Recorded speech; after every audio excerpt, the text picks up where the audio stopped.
Oke anak-anak, kita lanjutkan lagi ya. Tadi sudah kita bahas dari nomor 1 sampai nomor 10, kita lanjutkan untuk nomor 1 sampai 20. Semoga bisa selesai gitu ya. Langsung saja kita lanjut ke nomor 11. 2 ekor ikan berada dalam akuarium 1 dan 2 dengan posisi seperti gambar. Jika percepatan gravitasi 10, massa jenis airnya itu 1000 ya. Massa jenis airnya itu 1000 kg per meter pangkat 3, maka tekanan hidrostatis yang dialami ikan pada akuarium. Nih, tekanan hidrostatis itu kan pH. Ya. Rumusnya apa pH itu? pH sama dengan Rho kali G kali H. Gitu ya. pH sama dengan Rho kali G kali H. Nah ini dilihat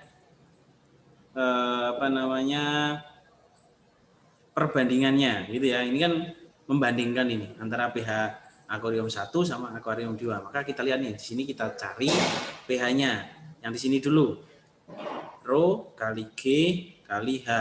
H itu apa artinya? H itu kedalaman. Kedalaman itu kan berarti hitungannya dari permukaan sampai ke air. Berarti ini nilainya 20. Maka di sini Rho-nya itu adalah massa jenis. Ini Rho ya, ini Rho 1000 ya, 1000 kali G-nya 10 kali kedalamannya 20 cm. Kalau 20 cm itu kalau kita buat ke meter jadi berapa ya?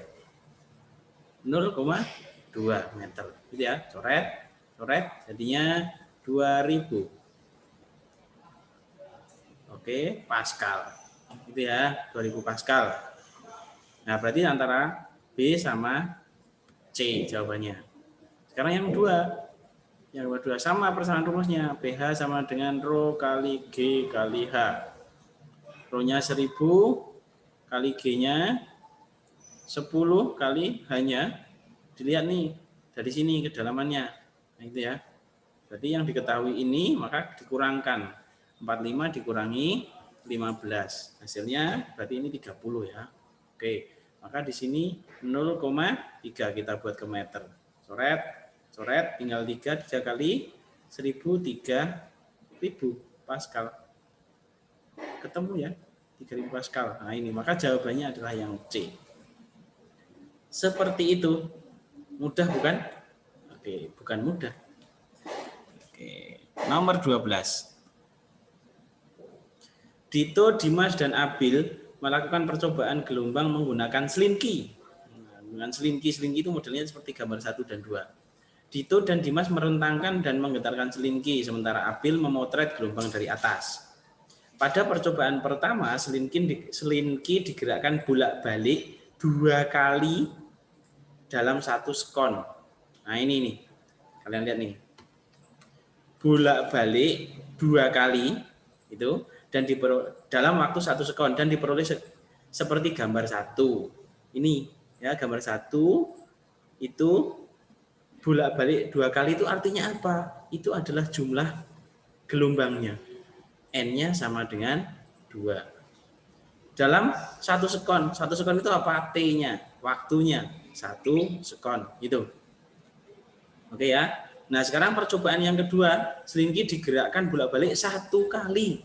Berarti ini N-nya sama dengan 1, T-nya sama dengan berapa ini? 1 sekon, kan itu. Dan dihasilkan pola seperti gambar 2. Ini gambarnya. Pertanyaannya, perubahan yang terjadi akibat perbedaan perlakuan yang diberikan dari percobaan 1 ke percobaan 2, dari 1 ke 2. Itu pertanyaannya. Berarti kan ini pasti ada perubahan. Yang perubahannya apa? Itu gerakannya. Yang tadinya 2 digerakkan menjadi 1 saja. Kan seperti itu.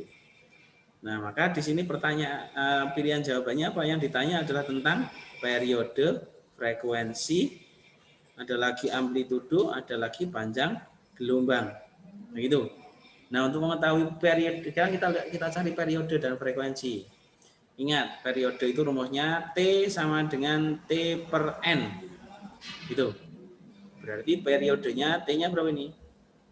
T-nya 1 dibagi 2, berarti ini setengah. 0,2 sekon T-nya. Frekuensinya, nah frekuensi itu kan rumusnya F sama dengan kebalikannya, N dibagi T. Nah gitu. N dibagi 2 dibagi 1, berarti hasilnya 2 Hz. Gitu ya. Sekarang yang ini, yang gambar 2, kita lihat T-nya berapa? T per N, berarti T per N 1 sekon. Frekuensinya juga sama, 1 sekon. Nah gitu. Berarti ada perubahan. Oke, kita lihat. Periodenya berkurang ya, periode berkurang. Berarti kalau periode bertambah salah. Nah ini juga salah. Nah sekarang frekuensinya dari 2, salah ini. Periodenya dari 0,5 sampai 1 berarti naik ya, berarti ini benar. Oke, frekuensinya dari 2 ke 1 berarti berkurang. Kalau frekuensi bertambah salah, berarti yang B salah. Oke, sekarang kita lihat amplitudonya. Amplitudo itu adalah jaraknya. Apa ya? Simpangan terjauh. Ya, amplitudo itu simpangan terjauh. Kalau kita lihat dari titik sini, ya kan? Ini amplitudo itu adalah ini nih, jaraknya ini. Gitu. Kalau kita lihat dari sini, ya. Aduh, sorry. Ini ya, ini kalau kita lihat garisnya ini, ya kan? Ini itu kan lebih tinggi daripada ini, ya. Gitu ya. Lebih tinggi daripada gambar 1. Gambar 2 amplitudenya lebih tinggi daripada gambar 1. Maka itu menunjukkan adanya peningkatan. Maka amplitudonya meningkat. Amplitudo meningkat, kalau ini salah ya. Yang A salah karena mengecil. Amplitudo meningkat ini bisa, ini frekuensi berkurang. Benar ya. Tapi ini amplitudo meningkat ini juga bisa. Amplitudo ini juga sama. Oke, sekarang panjang gelombang. Oke, panjang gelombang. Panjang gelombang itu diistilahkan dengan lambda. Nah, seperti ini. Lambda itu adalah kalau dijabarkan dia panjang satu gelombang. Gitu. Oke ya, panjang satu gelombang. Kita lihat di sini, satu gelombang itu terdiri dari apa? Ya, satu gelombang itu satu bukit dan satu lembah. Gitu ya. Oke, satu bukit dan satu lembah. Itu adalah panjang satu gelombang. Nah, gitu. Panjangnya ya, berarti kalau satu bukit satu lembah itu berarti satu bukit dari sini, ini bukitnya ini, ya kan? Lembahnya ini, berarti ini jaraknya. Dua tegel, 2 lantai ya, ini 2 lantai. Gitu. Sedangkan yang ini ya kan? Puncaknya ini, ya kan? Satu bukitnya ini, lembahnya ini. Gitu. Jadi jaraknya ini. Oke, ada 4 lantai. Nah, itu yang di situ. Maka dia amplitudonya juga, panjang gelombangnya juga meningkat. Kan itu. Panjang gelombangnya meningkat. Ini salah. Maka jawabannya yang tepat adalah yang D. Seperti itu. Gitu ya. Masih banyak, Pak. Oke, kita lanjut nomor 13. Sebuah kapal melakukan pengukuran kedalaman laut seperti gambar berikut. Nah, ini. Dia mengukur kedalaman laut, yang pertama di huruf P dan yang satu di huruf Q, ini ada palungnya. Kapal memancarkan sonar ultrasonik ke dasar P dan menerima kembali pantulan setelah 1,5 sekon. Gitu ya. Berarti T yang pertama yang ada di P itu 1,5 sekon. Kapal melanjutkan perjalanan dan memancarkan kembali sonar ultrasonik di atas dasar Q. Berarti yang ada di TQ-nya ini, ya kan? Itu dia diterima kembali setelah 2 sekon. Nah, itu waktunya. Bila cepat rambat bunyi, itu 1400 meter per sekon. Ini adalah V-nya, ya kan? V-nya itu ini. Maka selisih kedalaman laut. Nah, itu selisih kedalaman laut. Ingat, di sini dia memantul, ya, menggunakan pantulan. Berarti dia kalau memantul itu jaraknya 2 kali. Maka persamaan rumusnya apa? V sama dengan 2S per T. Itu. Ini 2S-nya ini 2 kali jarak ya. 2S itu jarak, berarti 2-nya itu 2 kali jarak. 2 kali jarak dibagi waktu seperti itu. Maka yang ditanya adalah kedalaman laut, maka ya S-nya ini yang ditanya. Kita konversi jadi S sama dengan V kali T dibagi 2. Itu persamaan rumusnya. Maka kita cari sekarang yang di titik Q dulu. Di titik P dulu. Ini bagi 2, Ini bagi 2 ya. Oke, di titik P dulu. S sama dengan V-nya 1400 kali T-nya itu 1,5 dibagi 2. Coret nolnya hilang ya. 14 dibagi 2 dapatnya 7. Berarti tinggal 70. 70 kali 15. 70 kali 15 berapa ya? 15 kali 7 saja. 5 kali 7 35. Nyimpen 3, 1 kali 7, 7 tambah 3, 10, 105. Ini adalah 105 meter ya, meter. Nah gitu. 105 meter itu kedalamannya. Sekarang yang Q. Nah kita lihat yang Q, sama rumusnya. S sama dengan V-nya 1400 kali T-nya 2 dibagi 2. Kan gitu. Coret 1 berarti ini 1400. Ini sorry ya, ini 1000 kurang 1. 1050 sama 1400. Nah, ini selisihnya yang ditanya, maka kita kurangkan. 1400 dikurangi 1050. 0, 5, 3, habis 350, maka selisihnya 350. Nah, ini jawabannya. Ketemu 350 meter itu selisihnya. Oke ya. Kita lanjutkan.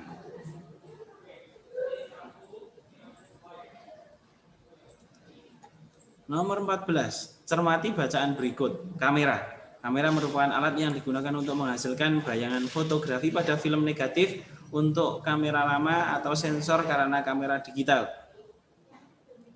Pada bagian depan kamera, terdapat lensa yang digunakan untuk menangkap cahaya, sedangkan di bagian belakang terdapat sensor atau lapisan film.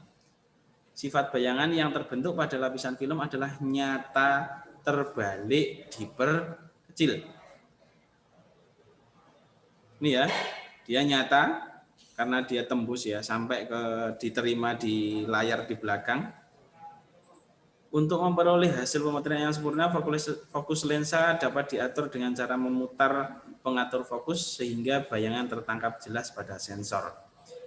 Apertur ditempatkan di belakang lensa untuk mengontrol jumlah cahaya yang masuk ke lensa. Berikut ini adalah skema kamera yang sedang dilakukan untuk memotret lampu hias. Nah, seperti itu. Itu ya. Sekarang pertanyaannya di bawah. Nah, untuk mendapatkan gambar lampu hias yang jelas pada sensor film, maka jarak lampu hias dari lensa dan fokus lensa yang digunakan adalah, ini yang ditanya adalah ini nih, jarak sini sampai sini. Berarti ini benda dengan lensa, jarak benda dengan lensa itu adalah SO. Itu yang ditanya. Untuk mencari SO kita harus tahu yang namanya titik fokus. Nah, itu yang harus dicari. Yang dicari adalah jarak fokusnya ini. Itu untuk mencari jarak fokus caranya bagaimana? Nah, di sini ada ketinggian dari suatu benda. Gitu ya, ketinggian dari suatu benda itu bisa kita cari. Caranya bagaimana? Ini menggunakan perbesaran atau menggunakan M. Gitu ya.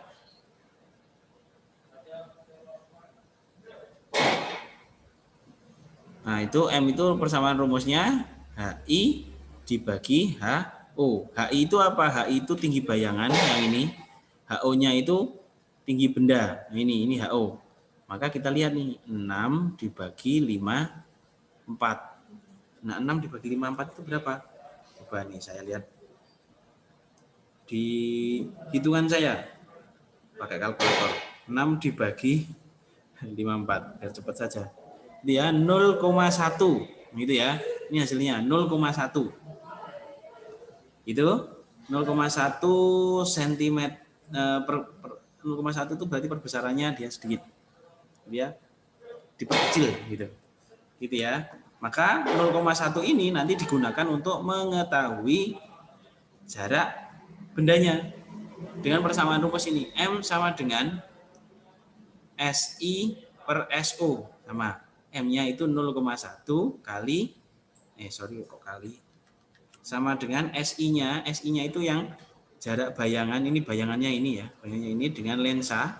Ini SI berarti 12 cm. SI-nya 12 cm dibagi SO. Berarti kalau kita lihat SO sama dengan 12 cm dibagi 0,1. Berapa nih? Oke. Hasilnya adalah 12. Oke, ini 108. Gitu ya. Ini sebenarnya 0,1-nya ini adalah 0,111111111 sampai habis gitu ya. Ini 108 cm. Nah gitu. Berarti SO-nya ini adalah 108 cm, berarti hampir 1 meter jaraknya. Maka jawabannya antara A sama B. Itu. Nah, sekarang titik fokusnya. Titik fokus itu caranya bagaimana untuk mengetahui? Pakai persamaan rumus lensa 1 per F sama dengan 1 per SO ditambah 1 per SI. Ingat di situ lensanya lensa cembung. Nah, lensa cembung itu dia nilai titik fokusnya dia harusnya negatif. Seperti itu, tapi nggak apa-apa. Gitu ya. SO-nya 1 per SO di situ 108 ditambah 1 per SI-nya 12. Nah, ini jadi berapa nih? Sebentar. 5. Oke, saya hitung dulu. 108 dibagi 12 bisa nggak ya? Oh, bisa. 9. Berarti ini dibuat 108 saja. Nah, ini dibuat 108, ini dapat 1, ini dapatnya 9. Gitu ya, maka hasilnya 10 per 108. Itu baru 1 per F sama dengan 10 per 108. Maka kita lihat F-nya itu dibalik. Berarti 108 dibagi 10 hasilnya adalah 10,8 cm. Maka jawabannya ini. Berarti jawabannya apa? Yang A. Oke. Jelas ya? Wah, satu soal bisa sampai 5 menit ini nanti. Ya, nomor 15. Perhatikan gambar interaksi dua muatan berikut. Ini ya, bila jarak antara keduanya itu didekatkan setengah kali semula, maka gaya tolak keduanya adalah, ini lihat, 6 Newton. 6 Newton itu, Newton ya, ingat, di sini Newton satuannya. Maka dia adalah F-nya. Ini juga F-nya. Gitu, karena di sini awalnya itu R, ya, jaraknya R, kemudian ini setengah kalinya, maka itu kita bandingkan. Itu F1 berbanding F2 sama dengan Q1 kali Q2 dibagi R kuadrat berbanding Q1 kali Q2 dibagi setengah R kuadrat. R dikuadrat, setengah R dikuadratkan. Nah gitu. Gimana nih caranya nih? Oke, apa? Ini karena Q-nya itu sama, maka kita hilangkan. Gitu ya, kita hilangkan. Berarti tinggal F1 dibagi F2 sama dengan 1 R kuadrat dibagi 1 per setengah kali R ini dikuadratkan. Gitu. Gitu ya. Maka yang kita kuadratkan kita selesaikan dulu. Berarti ini setengah R kuadrat dibagi 1/4 R kuadrat. Karena setengahnya dikuadratkan itu jadi 1/4. Oke ya, 1/4. Ini 1/4 ini kita pindah ke atas biar jadi kali. Gitu ya. Berarti F1 dibagi F2 sama dengan 1/R kuadrat kali 1/4 R kuadrat. Sebentar. Ini 1/4 R kuadrat dibagi 1. Nah, seperti itu. Ini kita hilangkan ya. Bisa. Maka jawabannya bisa ini F1 per F2. Berarti 1/4 kali R kuadrat dibagi R kuadrat. Nah, seperti itu. Coret. Habis R-nya. F2-nya kita pindahkan ke sebelah kanan. Berarti F1 sama dengan 1/4 kali F ya. F2. Gitu ya. Berarti kan 1/4-nya. Nah, 1/4-nya itu kalau kita lihat, kita cari F2, ya kan, sama dengan F itu kan berarti di sini 4 kali ya, 4 kali. Atau kita F1 kali 4/1. Nah, itu kita balik. Maka di sini dia 4 kalinya. Nah, gitu ya. F2 sama dengan F1 kali 4. Nah, seperti itu. Gitu ya. Berarti kalau awalnya F-nya itu 64, berarti kan F2-nya, ini kan F1-nya itu kan ini F1. Gitu ya. F1 kali 4 berarti F2 sama dengan 64 kali 4 kan itu. 64 kali 4 itu berarti sekitar 256 Newton. Nah, gitu. Maka jawabannya adalah yang ini.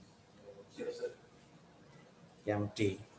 256 Newton. Seperti itu. Oke? Bisa dipahami ya? Nomor 16. 3 buah resistor disusun dan dihubungkan dengan baterai seperti gambar. Ampermeter menunjukkan hasil pengukuran sebagai berikut. Ini ampermeternya seperti ini. Gitu ya.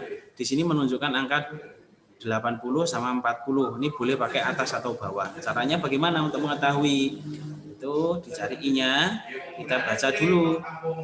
Kalau kita pakai atas berarti kita tulis atas 80/100. Ya, 100-nya itu data maksimalnya. Kalau pakai 40 berarti data maksimalnya 50, berarti 40/50. Boleh saja sama. Dikalikan itu di sini nilainya ini yang dicolokkan itu yang 1 ampere, berarti kali 1 ampere itu. Maka oke, coret bisa ya.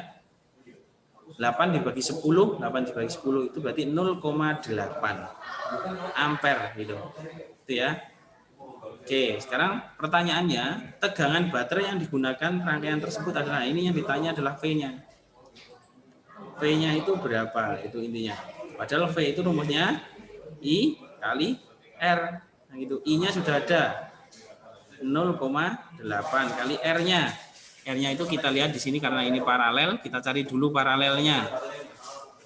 1/Rp sama dengan 1/15 ditambah 1/30. Kita ubah jadi 30 semua.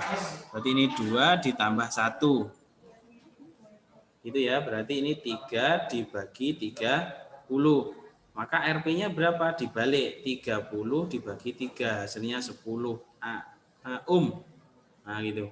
10 ohm, kemudian di sini ada 20 karena seri tinggal dijumlahkan, maka R totalnya itu tinggal dijumlahkan 10 ohm ditambah 20 ohm. Hasilnya 30 ohm gitu. Nah, R total ini kita gunakan di sini. Gitu. Kita masukkan di sini 30. Coret 8 kali 3 hasilnya 24 volt. Oke, berarti jawabannya 24 volt. Seperti itu. Gitu ya. Kita lanjutkan.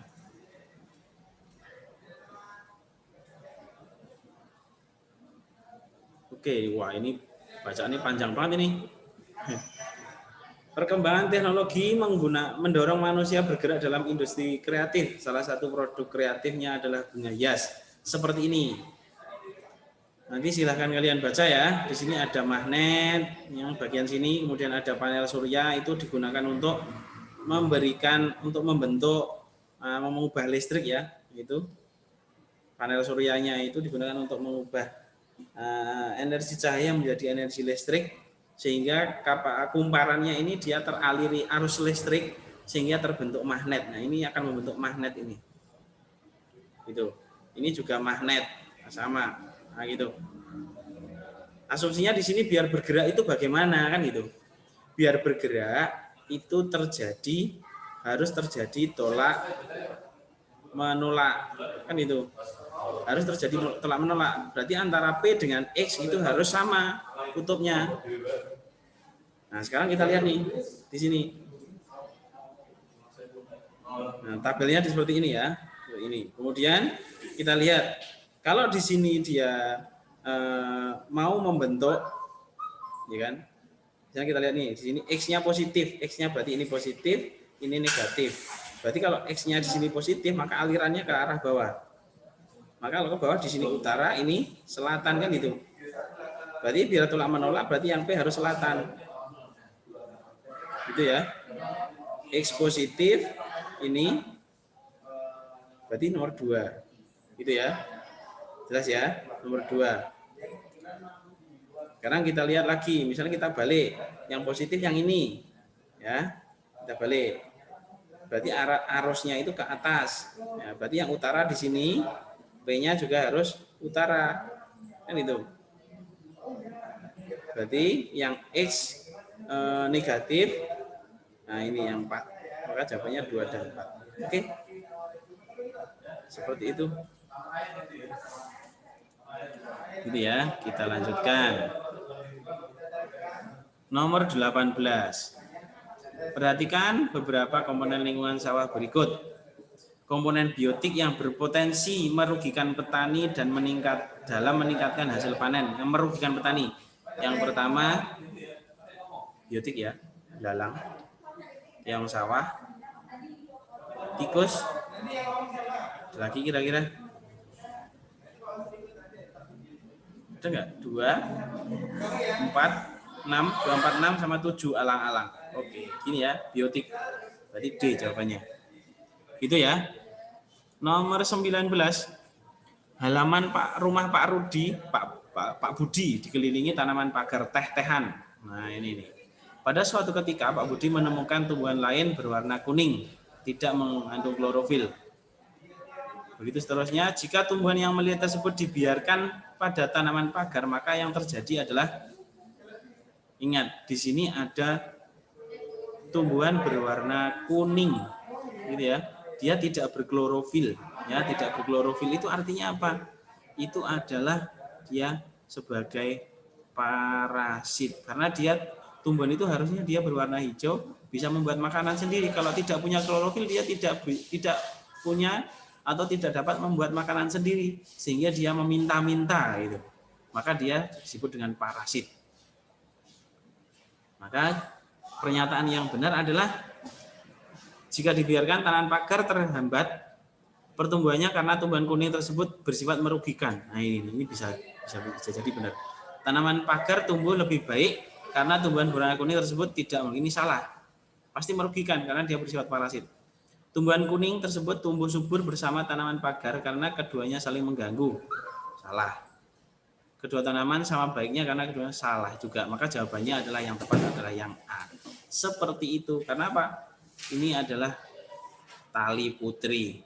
Ya, tumbuhan tali putri itu dia sebagai parasit atau parasitisme. Oke. Kita lanjut nomor 20. Hewan yang memiliki persamaan ciri paling banyak ditunjukkan oleh kira-kira yang mana? 3, 1 sama 3. Salah ya. Kenapa kok salah? Karena ini bertelur. Ini mamalia. Itu. Berarti salah, nomor 1 salah. Oh, yang A salah, 1, 4. Nah, ini bisa. Itu ya, sama-sama mamalia. 2 dan 3 sama-sama bertelur tapi cirinya berbeda sekali. Ya kan, ini salah, yang ini salah ya. 2 dan 4 apalagi, beda lagi. Itu, maka jawaban yang tepat adalah yang B. Seperti itu, anak-anak. Gitu ya. Sudah sampai nomor 20, maka ini saya cukupkan dulu. Wassalamualaikum warahmatullahi wabarakatuh.